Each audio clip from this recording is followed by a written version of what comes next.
If you were to bucket every patient that walks into the practice and put them into easy to understand categories that you can action on, came down with 3 categories. Number 1 is new. Patients that are new to us, we have no data on. Then the last 2 are the people you have in your practice. We have our existing captured patients, right? The people that come in and get the stuff every year, they're the people that we make our money on. Then we have the existing uncaptured. If the existing uncaptured patients are our largest group of untapped profitability, why are we not targeting them? Why are we not absolutely going out and trying to get those patients back into our system? What are the biggest findings in terms of where their biggest opportunities are? So for the majority of people, there's one of the other key things within my learnings over the last few years is the importance of frames in the practice. It's my feeling that doctors don't understand the frame game. If you can better understand the frame game, it'll enrich the practice. There are doctors that actually have a capture rate over 100% on VSP. The one thing that I saw that's in common with them, that those are the doctors that have the best frames. Because what's happening, the dynamic is, they'll see their 1,000 patients and they'll have their 90 or 80% capture rate. And then they'll have a bunch of other patients that will come from other practices, get their exam, come there and buy their glasses because they like the frames there. So frames do matter. It's that emotional component. They're like, oh, I like the way I look with this one. If you take my VSP report and you open that report up, what are the top 5 numbers that you're looking at to tell me what I can do? The single most important number to me when I'm going through this is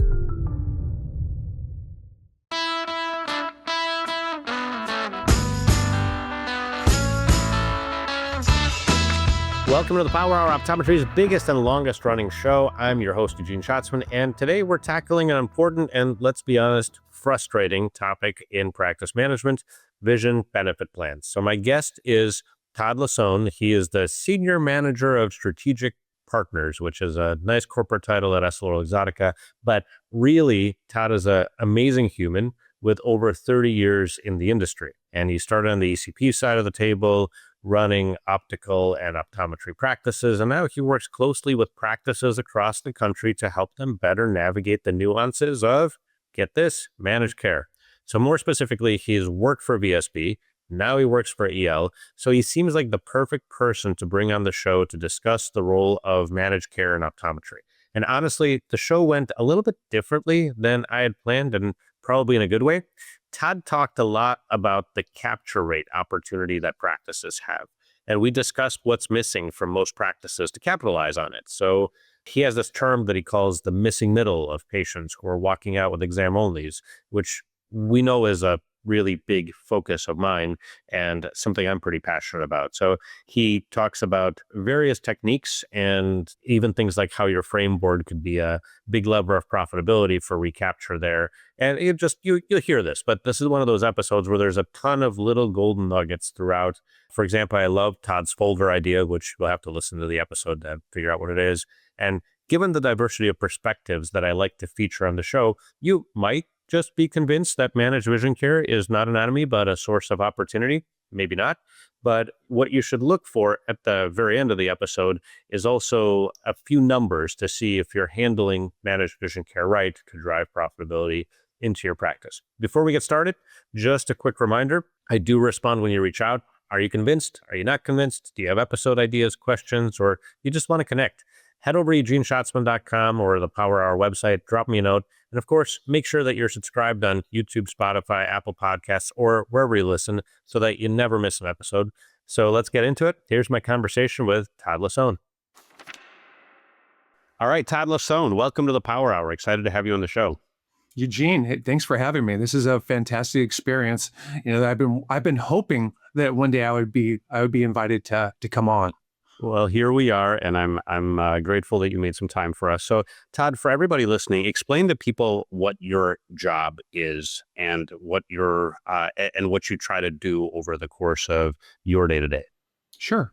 So currently, my position with EssilorLuxottica is the Senior Manager for Strategic Partners.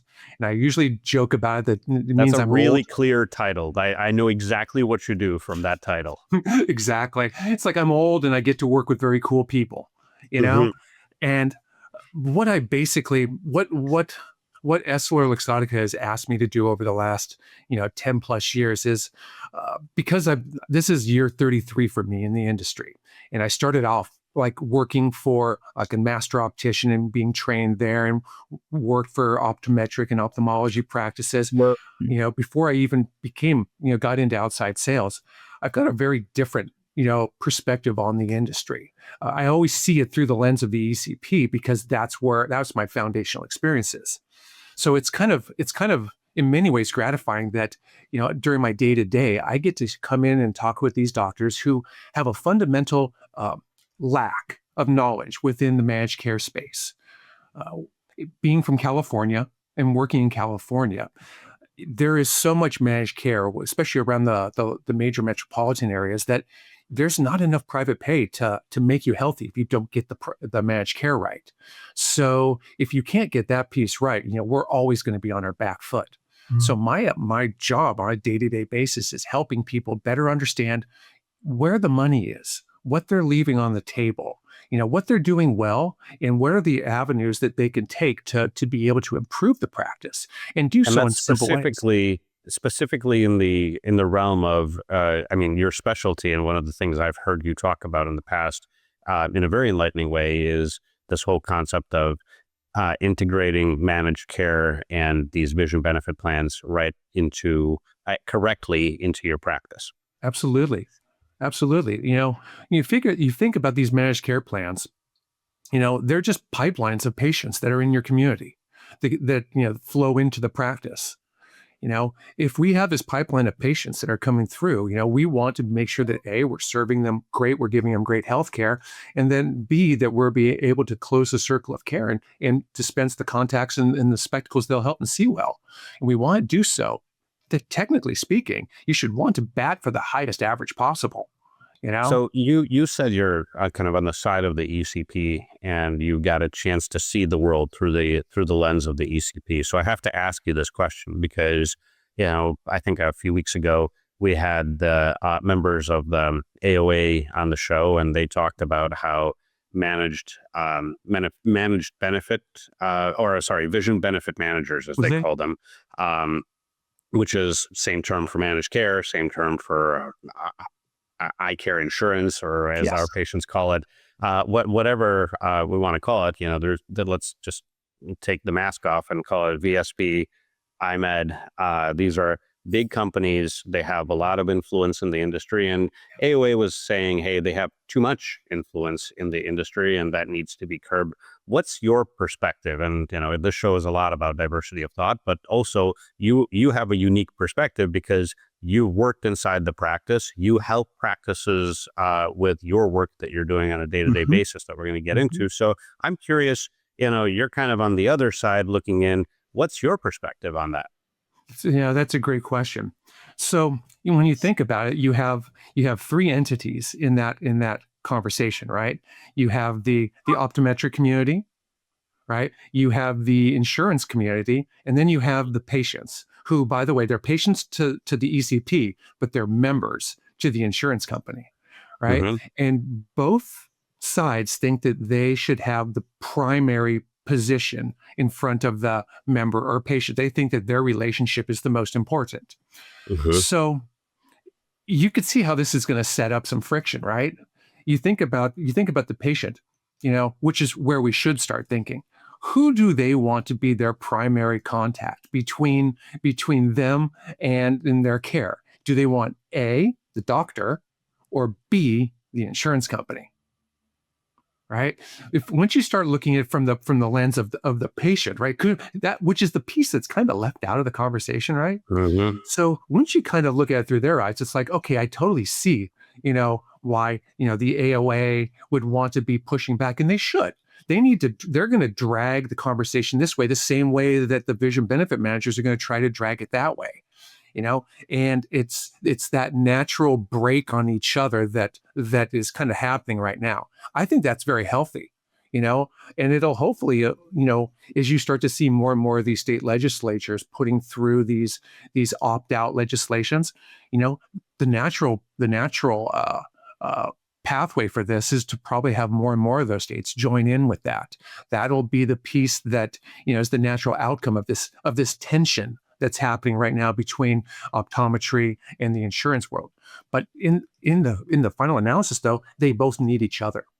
Yeah. Well, it's interesting because I want you to elaborate a little bit more on that, because the thing that obviously the biggest gripe that the optometric community has with vision benefit managers is reimbursements, right? Those Mhm. reimbursements haven't increased as much as the cost to provide the care has increased over the years. And so that obviously presents a conflict. Totally.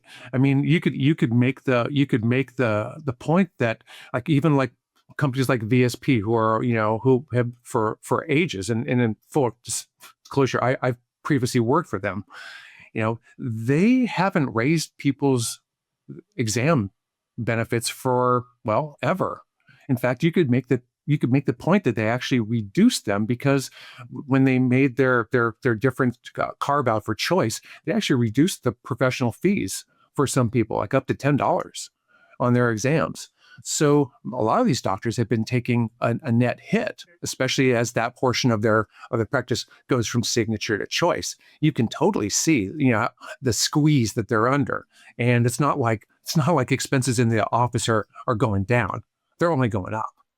Right. So how do you count for that? And if you're trying to take the side of the vision benefit manager, how do you respond? Well, what's funny is that I don't think that the ECP really has the luxury of taking a pitched battle. It's kind of like, it doesn't. I don't want to invoke politics, but you think about politics, right? You have people on the left, you have people on the right, but it doesn't matter who's in power, because we still need to make money, right? We still need to be successful. It doesn't matter who's in the White House. The business of business and the business of patient care must go on, right? So in many ways, there's a lot of noise and there's a lot of drama around it, but day to day in the practice, really, we should be motivated by a completely different set of priorities. One around making sure that I lovingly say this, like your capture rate, especially on managed care, where you have these reduced benefits or reduced amounts of revenue. If you if you if you were to bat, if you were a baseball player, right, Eugene, if you had, what's your favorite baseball team, if I could just ask? Make it take a Well, I position. live in Cleveland, so the Guardians. There you go. So you think about it. If you were to be in the starting lineup for the Guardians, and you hit 300 for your 15-year career with the Guardians, you'd go to the Hall of Fame, right? Hitting 3 out of every ten at bats, you go to the Hall of Fame. Sure. What happens to our optometrists if they go 3 for 10 on patients coming through their practice? Don't make very much money. Yeah. Sad Make some trombone noise. sounds. And this is, to me, it's almost like one of the things that I try to leave people with when we're done working together is like, look, fundamentally, you have everything you need for success in your practice. It's just how much of it is actually aligned with success, right? Are you taking care of as many of your patients as possible? Because you know what my biggest fear is, Eugene? So if we've got capture rate that's kind of like in the 50s, right? Some may be a little higher, some may be a little bit lower, but it kind of swims in that rate, right? The natural byproduct of this lower capture rate is that we've watched the percentage of revenue and profit from materials versus professional fees, where it always used to be like 60-40. We've now watched it invert, right? And we have people that are making more money on their professional fees than they do on their materials. And before there's somebody getting pissed off right now in the audience. Go, but it's like, no, I'm not saying that you should decrease that. You should grow that to whatever you possibly can. But how much more money would you have on your bottom line if you continue to grow your professional fees, but yet your capture rate was in the 70s, and all of a sudden you have 60% of your revenue from your materials? That's a lot. That's hundreds of thousands of dollars more money for doctors. And that's the pain that they're speaking to when they're saying these things like, we need this and we need this and we need protection. It's like, no, work your practice. You have everything you need. So your point is, look, these vision benefit managers I heard you say, are providing you with a pipeline to your practice. Now maximize it. Just Yes. take the patient flow and maximize it. Yeah. So maybe that's what we do for a large part of this episode, is we talk about the different ways to maximize it. And I'm thinking we'll split it up into two conversations. Number one has to do with maybe that point of capture rate of Mhm. what you're seeing with practices that are successful versus practices that are not successful. Mhm. We've addressed this a lot on the show with, exam onlys as one of my top sort of pet peeves with practices. And I think that it is absolutely just a way to set money on fire, is to not watch that closely. But the other side of it, where I think you have a really unique advantage, and this is maybe where we'll start, is let's talk about understanding how the money moves around with these vision plans and how you really maximize what you're getting from the vision plans if you are in practice, and maybe what you should do and really keep an eye on. Yeah. So where do you want to start with that? How do you Let's want to start. tee Let's that? start with the money moving stuff, and then we'll Sure. come back to the capture rate stuff. So when I look at data for different practices, in the run up to having conversations and working with them, and just in aggregate, being able to understand different trends. One of the things that I've realized is that the ECP community has done a really great job of building out the top end of the practice, the premium portion of it. They've done an amazing job, and this can be any doctor that looks at their VSP annual report. Right, you look through it, you look at the dispensing metrics back on like page 6 or 7, I think it is. You'll see that they'll benchmark you, and then they'll benchmark the national average, and you can see how the majority of that work, especially in the higher end progressive lens space, is all in the top 2 tiers. They've done a great job of being able to push their utilization up there, because they've been rightfully told that the higher up you go in these tiers, the more money you make. So there's been this concerted effort over the last decade where people have been gradually moving more and more people to the top end. That's the place where they get the most money, and quite frankly, that's the place where they tell their dispensers, their staff members, this is what we do. Right? Okay, so that's great, and that's true. You'll have the most up there. But in every one of these, when you look at how the money comes through, like, can I use iMed? Because that's one of the more dramatic ones. iMed's top tier, which is the place that everybody wants to go, because they can be making, $100 and $150 more than VSP per interaction. You watch it, the head of it has this wildly profitable top end that people just desire to be there, and they're getting it in greater and greater numbers. But as you walk down through the different tiers, a strange thing happens. The tail, right, the piece that's not getting as much, levels out. And when I look at that, I'm like, this is an invitation for capture rate. Because if the last 3 tiers are all about the same, and you have people that are there that, in those middle tiers that are trying to move up, wait a second, if this is worth relatively the same amount, if it's only like a $10 difference between standard with the same AR coding as is in that middle tier, that last, categorized tier, why aren't we taking more money there? Okay, And so break go ahead. down an example for me. Just give me a few examples of what this means inside the practice, and just like maybe a couple examples of what I would need to do to be able to capitalize on that tier. So perfect segue. So the number that I try to socialize with doctors is $200. And they're like, what do you mean $200? I go, think about $200 of net profit from that insurance patient, right? Now that's going to be the lens and the frame and the profit, from that.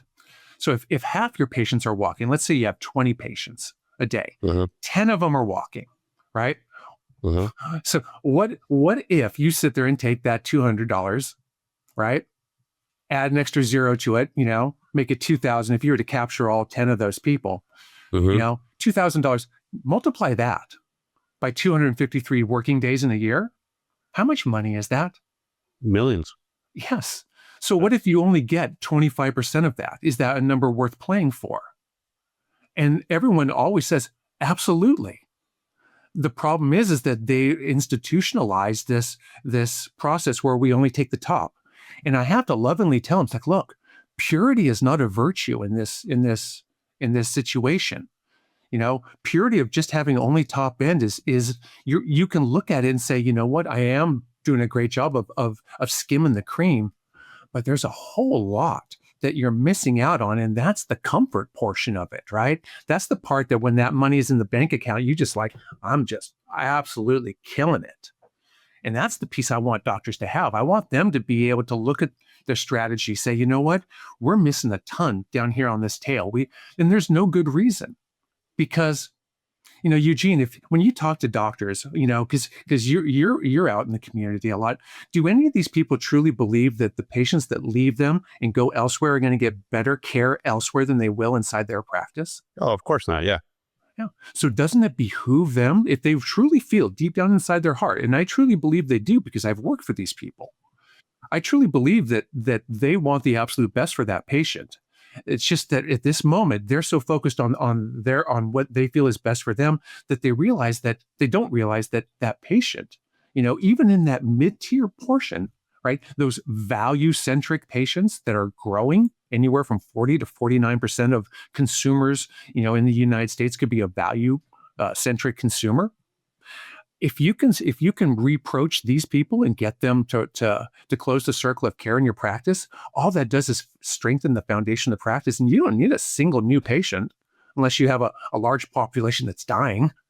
You're just mining the intrinsic wealth that's in your practice that you have yet to take it out. It's like a giant ATM that you refuse to go and stick your card into. So your point, I think if I'm understanding this correctly, is you're saying, hey, many of the practices are the stuff that's on their frame board is too high end, and their lens packages might be a little bit too high end, so we need to offer more things that are in that mid range, which you'll tell me how much that actually what mid range means to you, so that we can have a more affordable set of offerings, because one of the reasons potentially that patients are walking out the door is because they're not finding something they can afford. Is that right? Very much. Or they don't understand the intrinsic value of what they have there. There's so many people that have VSP and IMED that walk out of practices every day, exam only, and then use their benefits at big box stores in an out of network situation where they're not getting the full value of their benefits that they quite frankly have been paid for and taxed on. Because everybody's medical and dental and vision benefits, that's considered income by the IRS. So you are taxed on the value of that. So you're paying for it and you're being taxed on it. And then you go and you leave your ECP where you're going to get the absolute best care and most value for your plan. And you walk out and you take $75 towards a pair of glasses that's cheaper. And they see that as value. To me, that's a failing of the ECP to clearly articulate, why they should be staying there. And what's in the patient's best interest, because the patient doesn't know how to utilize their benefits unless somebody tells them. Mm-hmm. And who's the only person in the ear of the patient chirping about how you use your benefits? Yeah, Most exactly. likely the managed care plan. Oh, by the way, Eugene, for a managed care plan, who's their most profitable member? Which members do they make the absolute money on? The one who doesn't use anything. That's absolutely correct. So isn't that kind of set up this strange dichotomy where ECPs need the patient to come in for care and transact, and the insurance companies are like, no, don't go in. It's okay. Yeah. Right. So which you can see the push and pull. Exactly. So I think you're absolutely right. So let's go back there just for a moment, because I'm trying to get you to share some of the things I've heard you to talk a little bit about in terms of some of the things that you share with practices when you're in the door and you kind of review their reports, and what are the biggest findings in terms of where their biggest opportunities are? So for the majority of people, there's especially because I get like I said, I get a chance to work with a lot of the high performing practices around the country, which is an absolute treat. It makes my job so much more pleasurable. Um, a lot of these people, because they are so good, they have kind of fallen into this mindset that it's okay to just do what they're doing, take what we're getting. They've kind of like left behind, that patient. They consider it to be like, well, it's okay. If they want something from us, we'll give it to them. If not, they'll not. The problem that we try to get doctors to understand with that is that, so if you've been coming to see me as my patient for the last 10 years, but you stopped buying glasses from me about 4 years ago, right? You've been getting your glasses or your contacts elsewhere. Mm-hmm. How many years does it take for you to stop seeing me as your doctor and go to something that's much more closely aligned with wherever you are?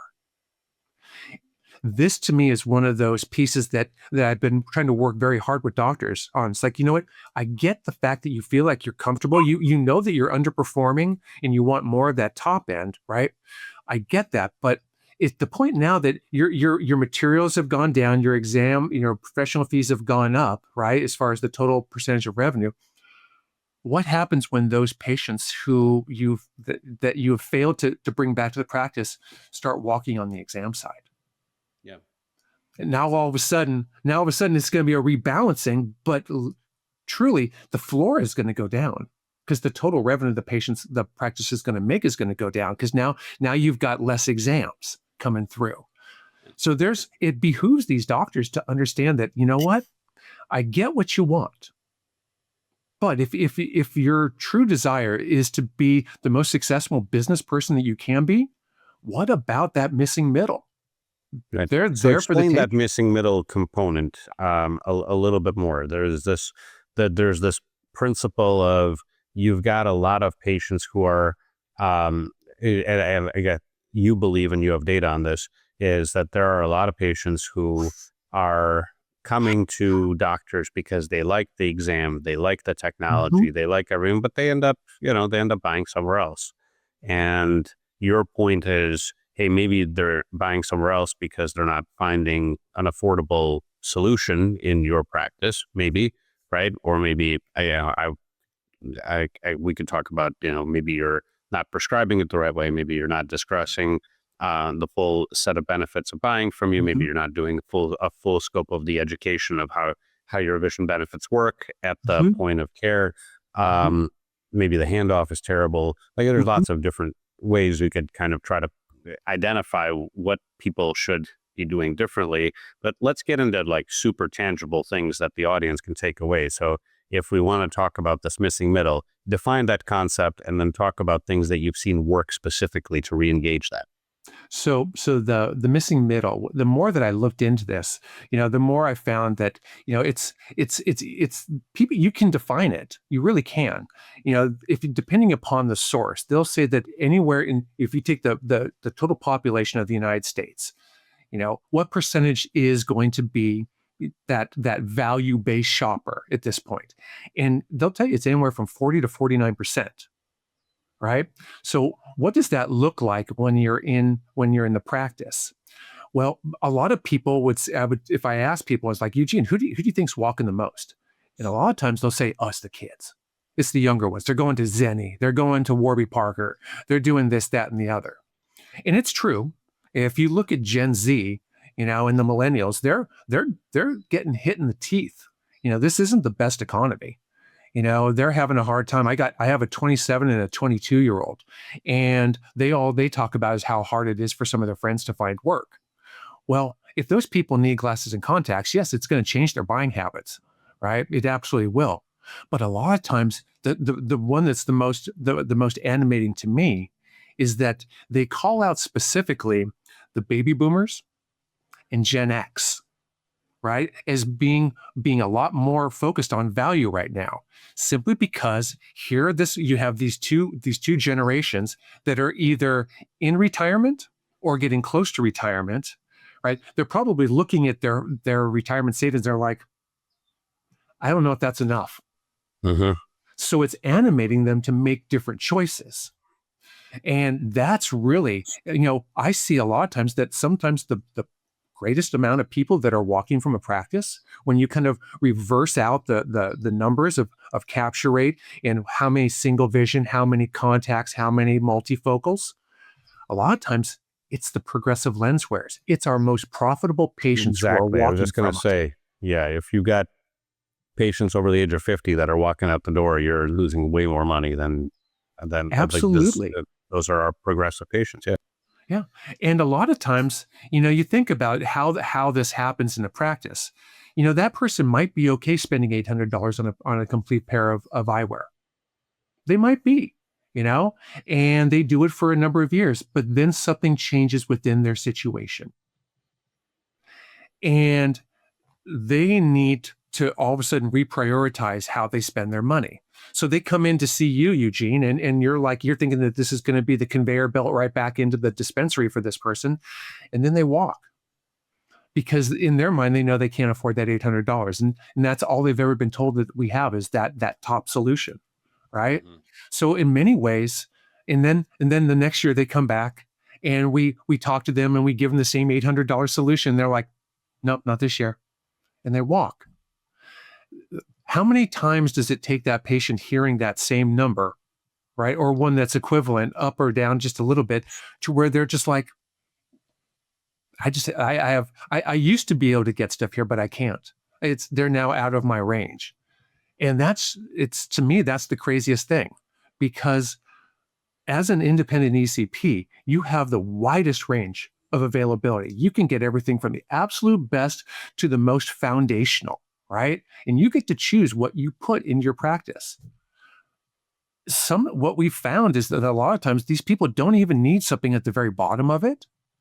They self-manage someplace into the middle. I hate to sit there and use I'll do it in categorizations. Say they're used to like on VSP or an IMED getting the very top tiers, but they can afford something in the middle, but it's never really presented to them. Or maybe they need something just a little bit lower that's not that much different in profitability for the doctor from where they are. The fact that we don't even offer them, we don't have that conversation, right? We leave them with this bias in their mind that, you know what, they're just too expensive. And I had that play out with one of the doctors that were running this capture rate experiment on. And I remember getting ready to take him to lunch and a patient walks out and she's so excited, Eugene. She's just looking at him. She's giddy, wild eyes. And she's like, doctor, I'm so happy that you finally have something that I can afford to purchase here. I've wanted to buy from you for years, but I never thought I could ever afford anything here. And now I can. Thank you so much. And instead of smiling, this big warm smile and giving her a hug, right? It looked like he had just had Christmas canceled, right? Oh, wow. And I just walked out to the car with him and I'm like, that hurt, didn't it? He goes, we've had all of this stuff the entire time I've been in practice. We just never used it. And then I just Meaning asked he had the access to the selection, he had the lenses. inventory, he had the All that guy had to do was change his frames, right? Because he was one of those people that mistakenly thought that I shouldn't have a frame under $225 in my practice. No. Yeah, you need that 160 to 220. That's the bait, especially if you can have nice brands that are recognized by the consumer. Right? That was actually a huge piece of it, Eugene. We found out that brands matter because a lot of times they would try to run like these $5, $7 inexpensive frames that had a high margin, right? But the patient picked them up and was like, this looks like the same stuff I get everywhere else. Feels like the same stuff I get. No name on it. I'll just go back where I'm getting my stuff. Mm-hmm. We figured out that frames matter a lot because they resonate with the consumer because of the branding. And that was a huge piece of it. Once he actually, entered and brought in inventory that would serve that group, oh my God, that group exploded because they had never had anything to. They had self-gated their prosperity by not having products that their patients wanted to buy, which is crazy in business.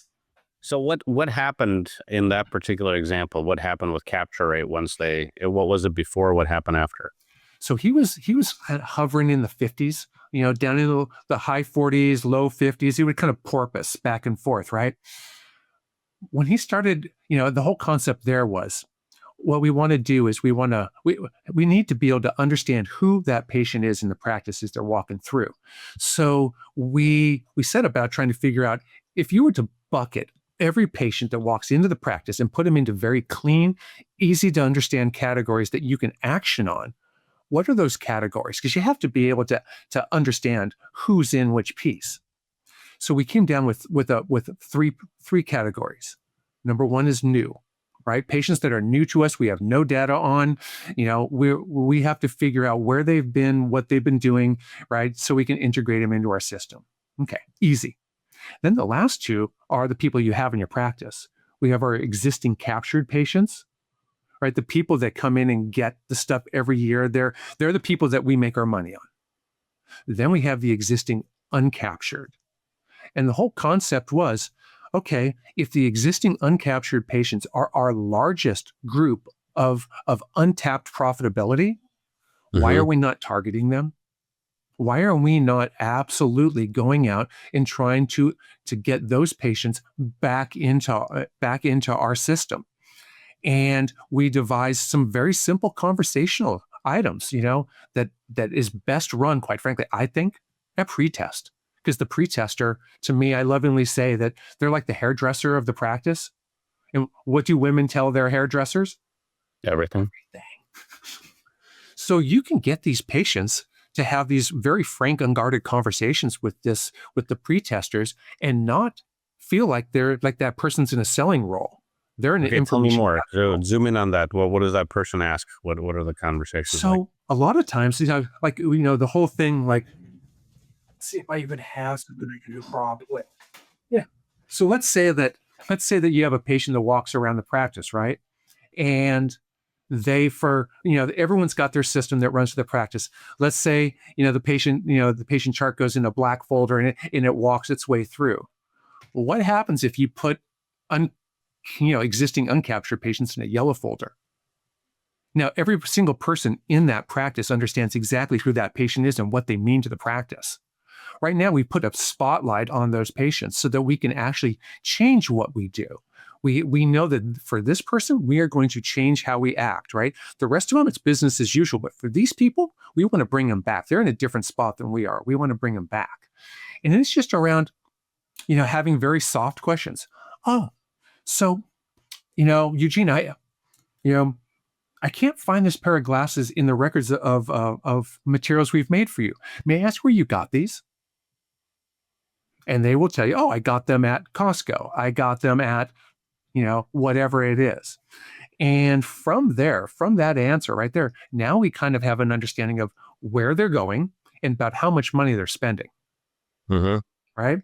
Then you can sit there and develop it a little bit more. Is it one of those frames where you're feeling it and it's just flopping all over the place? It's not in a good shape, it's good shape. You ask them, so have those glasses always been this loose? Do they constantly loosen up like this? Yeah, they do. Unfortunately, I'm constantly trying to do it. Now they don't even hold. Writing down the notes, that are going to be handed to the doctor, right? The whole idea is using the pretester as a way to be able to gain additional information and insights that make the doctor not have to sell. I want them to be in solution mode.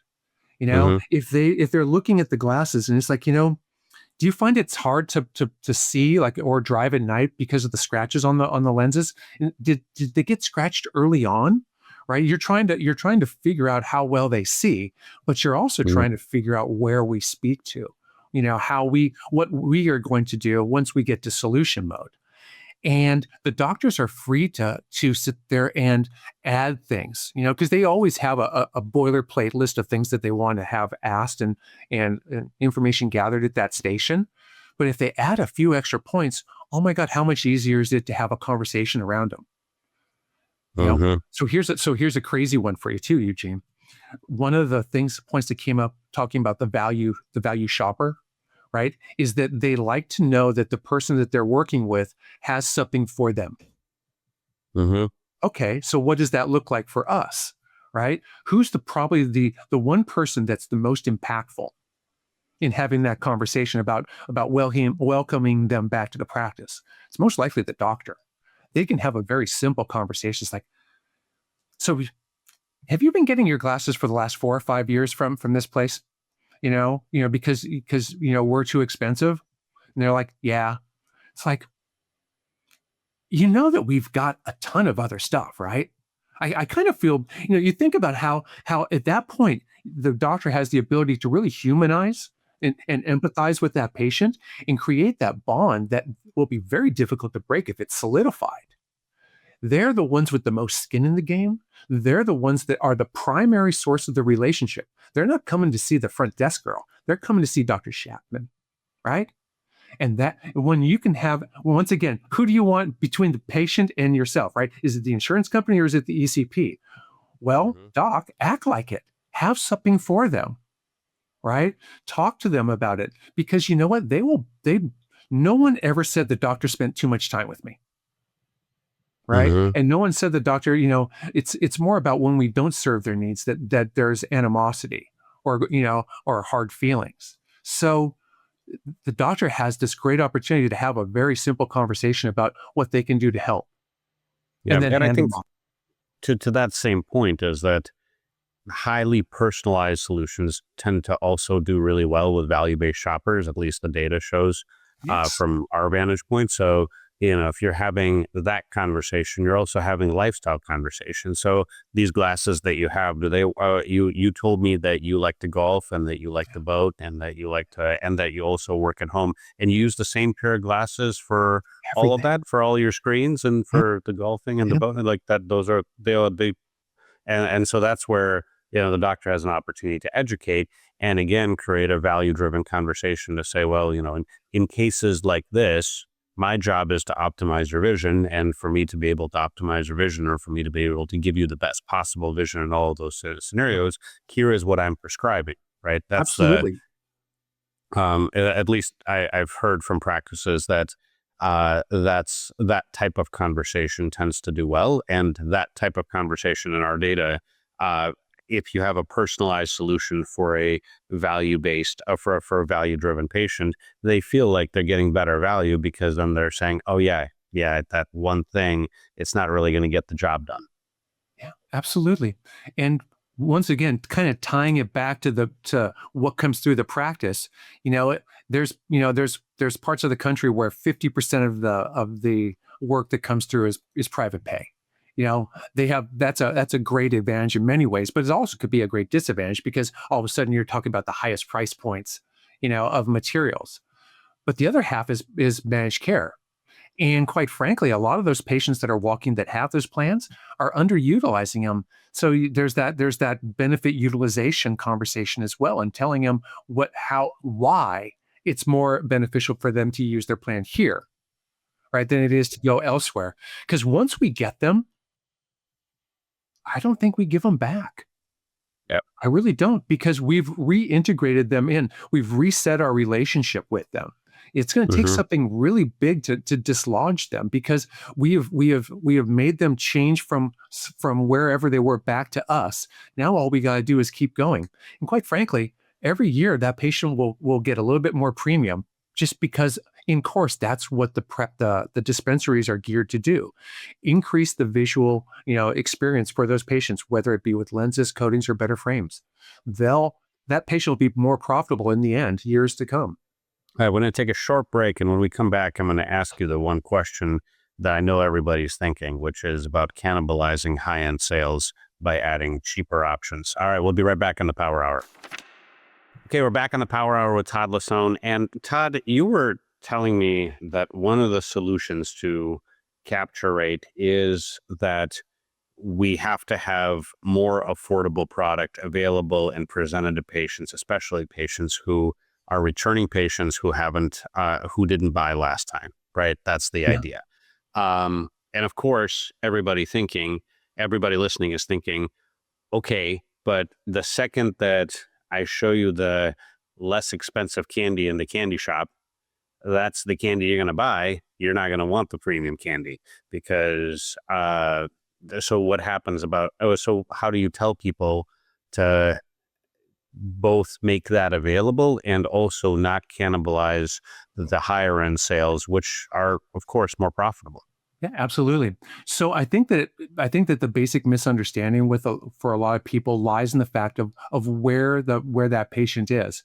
I kind of think that, quite frankly, that most patients want the nice stuff, right? They what's the whole thing that they have champagne taste on a beer budget, Yeah. right? They want the nicer stuff, and quite frankly, they will pay for the nicer stuff.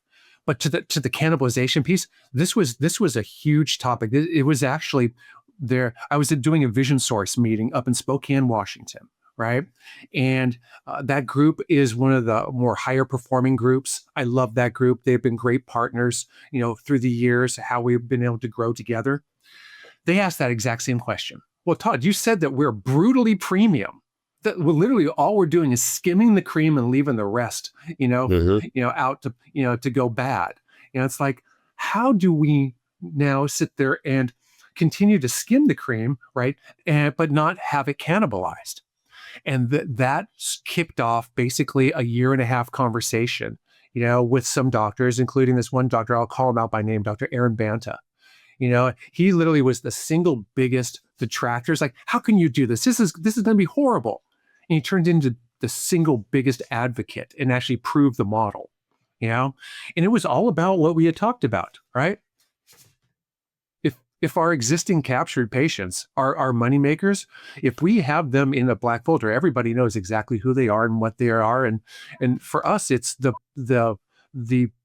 MO, right? The way we go to market in our dispensary is it's more of the same for them. Mhm. Continue to delight and exceed their expectations, right? It's the segmentation and the targeting of it.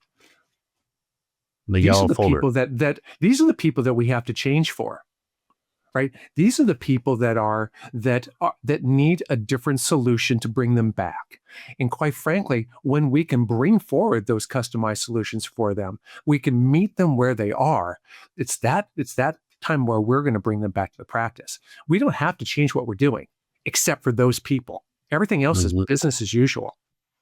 Yeah, and it's interesting because you're saying for those people, we start with a value-based presentation, and maybe the doctor talks a little bit about less premium if the doctor is prescribing lenses from the chair, then they maybe spend a little bit less time on premium lenses, and they just talk about the principle of progressives, for example.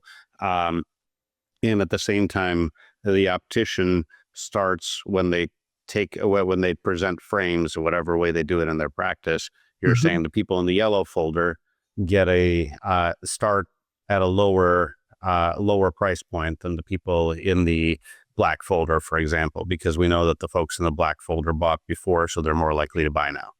Yep, it's very much that, and you can almost see it as two different pieces. The anchor, because most people have been taught to dispense the lenses first, right? We need to have, we need to know what we were going to put, slot in for those value-based patients. Probably need two different ones. Your mid, and then your what I lovingly call, not my value, but our baseline for great vision. I love that because when you say it's like, Eugene, this lens is our baseline for great vision. It's the best-selling progressive lens in the history of progressive lenses in the world. It's been fit on more people than anyone else. I know that it's going to work on you. And people would be like, "Oh, that sounds good. I'm not getting something, from, down by the river out of a van, fly by night optical, right?" But then it comes the big one, right? What frame are you going to put them in? Yeah. Right? Because the frame, if you think about it, the frame has always been the one piece that you can get the patient to spend more on a nice frame because it resonates with them. It's something about it. It's that emotional component. They're like, "Oh, I like the way I look with this one." Hmm. Right? And you'll find that the frames are one of the biggest ways that we keep people in the practice. Having stuff that's in that foundational, or like, some of that entry level premium fashion frames that they can look at and go, "Oh, I like this." They'll spend more money for that than they will on lens, simply because it resonates with them. And you shouldn't care a damn bit about it as a doctor, because you should think, I'm so glad you found something, to wear in my practice. You're going to look great and you're going to see amazing.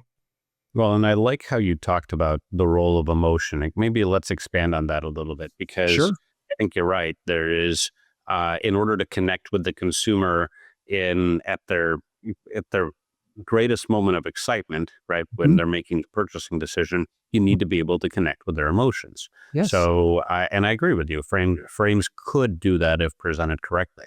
Yeah.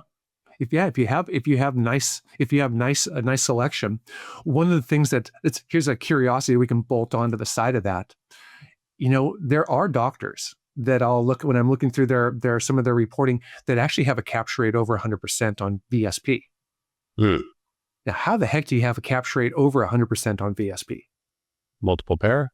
Nope, because most people have one and done. No, you don't have this large populations. 35% of your patients don't have two plans, right? Okay. You know what it is that the one thing that I saw that's in common with them, that those are the doctors that have the best frames.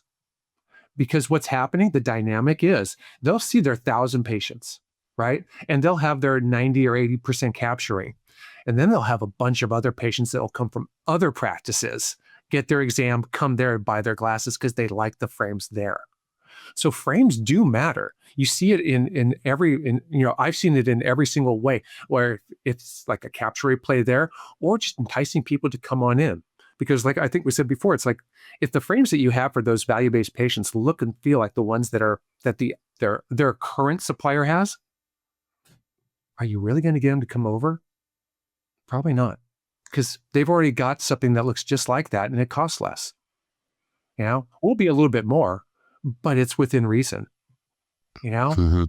the emotional aspect also explains why somebody, you know, will show up for an exam with a managed care plan, right? They'll have their exam, but they will take their prescription, leave and go elsewhere, and literally underutilize their benefit. These are people that are trying to save money, but something has turned them off. They don't feel that there's anything for us here. They will literally take their benefits, take them elsewhere, and underutilize them just because they think that that's the only way that they can get what they want. And that's kind of crazy, because nothing else explains it other than the emotional component, because they're certainly not looking at the numbers. They're Yeah. certainly not looking at the financials. That's interesting. And kind of going back to that report, it just kind of sparked something for me when you were talking about your capture rate for VSP. If I have my VSP report, or if you take my VSP report and you open that report up, what are the top 5 numbers, let's say, that you're looking at to tell me what I can do? Let's just kind of rattle them off rapid fire. So the single most important number to me when I'm going through this is the first number you will see on the report when you open up the page. It's in the top right-hand corner of the second page, and it's average revenue per patient. Mm-hmm. That's the speedometer, right? That's how fast are we going. And VSP does you the favor of benchmarking you against your state average, so you know exactly where you are. Mm-hmm. Right? I've worked with people in some states where highly successful practices, and I literally had to tell them, it's like, that if you just became average, if your average revenue per patient on VSP was the state average, it's worth $250,000 a year to you. And they're like, what? And this is only 18% of what you do. Think about how much more is all around there. So, that's the big one. From there, we understand where things are happening, right? Or, how things are. Apologies, someone must be at my front door because my doorbell dog is ringing. The next one, if you were to look at it, definitely capture rate. And capture rate is so brutally easy to figure on VSP because it's mostly likely a one and done plan, like we had said. Take total number of patients seen, right? Divided by total materials, right? So it's not spectacle or contact lens. It's in total. Gives you a global number. Divide those two and get your capture rate. And then ask yourself 2 questions. And if you can't answer those 2 questions, you have a problem. Who's walking and why? And don't give me some fluff. Oh, it's Costco. Oh, it's Warby Parker. It's like, who's walking? Which types of patients? All of a sudden it becomes, they're like, I don't know. You can't fix something if you don't know what the problem is. The other ones that I would look at your, I think it's page 6 or so, that I lovingly call it the dispensary scorecard, that has all the progressive lenses on the top and then the materials and non-glare and photochromic on the bottom. Do you see a well-balanced practice? Or do you see, something that is completely top heavy? Because if you've just calculated your capture rate and it says 62%, it's my feelings based upon how that integrates with the rest of the practice, that number is probably 15 to 20 points higher than everything else in the practice. That's the high watermark. So, oh my God, if I'm only 65% here and I'm looking at my dispensing and it is 98% non-glare and it's all top end pals, go back and look at the demographics, right? Calculate what percentage of your patients are 45 plus, right? And then look at the percentage of your pals and your flat tops. Do that and say, oh my God, is it my pals that are walking? Well, wait a second. No, I have a lot of contacts, but no, contacts are usually for the young. Do I don't fit that many multifocals. So do the math in your head. It's like, no, wait a second. You can literally go back and kind of extrapolate out if you had to put $100 down on an educated guess, that's the easiest way to do it. Mm-hmm. Interesting. Between that and then look at your frames. The average out-of-pocket revenue for frames, that number, it's my feeling that doctors don't understand the frame game. And that's a horrible thing, because the dispensary is the only room in the office that's literally wallpapered with $50 and $100 bills.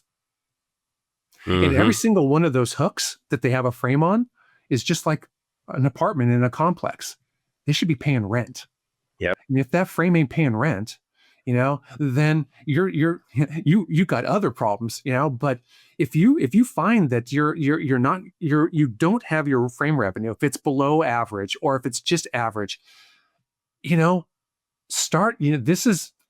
you can better understand the frame game, it'll enrich the practice, and I'll just put it out there before someone asks.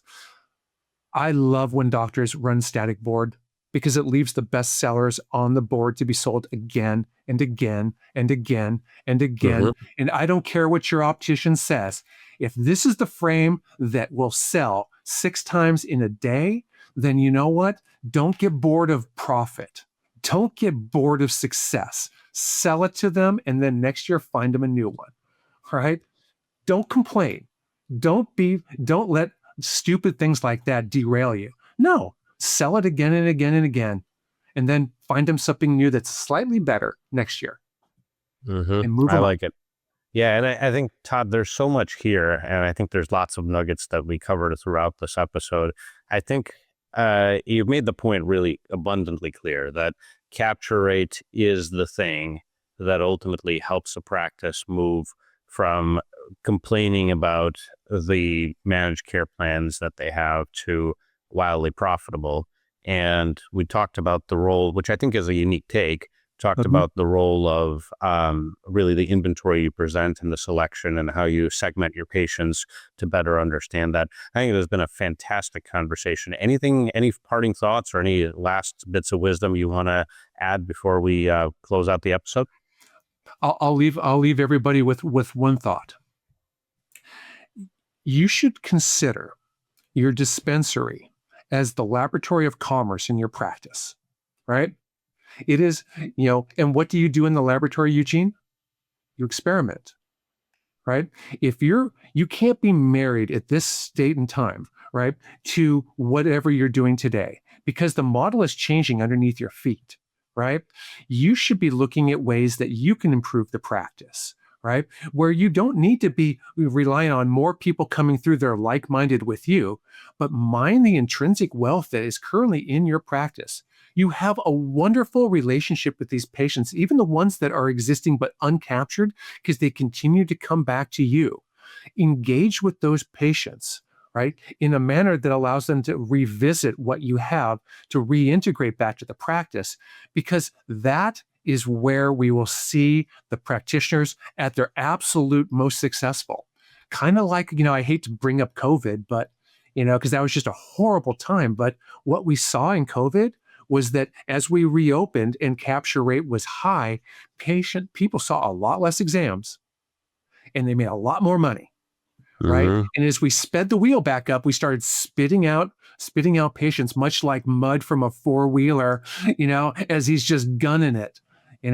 To me, I would rather these doctors be much more slow and steady through this, bring these people back in and really benefit.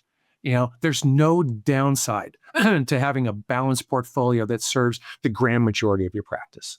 Fantastic thoughts, Todd. Thank you so much for joining me on the Power Hour today. I think you've shared a lot of really interesting tidbits and wisdom, and I'm grateful for your time. No, I'm grateful for the invitation, Eugene. Thank you so much.